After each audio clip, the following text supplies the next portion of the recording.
I want to talk a little bit about garage doors. The way we want to clean them.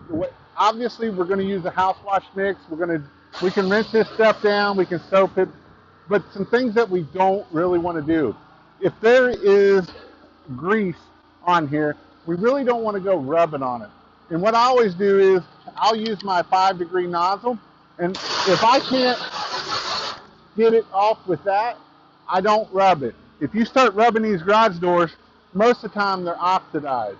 And when they're oxidized, we start rubbing this stuff with a rag, anything like that, we're going to have all kinds of issues. So I will clean them just like normal, and then we're going to make sure we're getting up good around that seal and all that kind of thing. Try to stay a little bit away from the keypad. I have had some issues with them, so don't be just drowning them. Make sure that we're not over soaking them. But again, I will hit that garage door with that, but don't ever go up there and try to rub a piece of grease. I did that one time, and I got to paint a garage door because it screwed that garage door up. I had a guy one time do it with a chemical on the rag, and we got to paint a garage door. So you know what?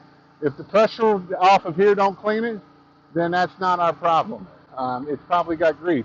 Now, a lot of times our soap and that little bit of pressure, this one actually had a few drops of grease on it.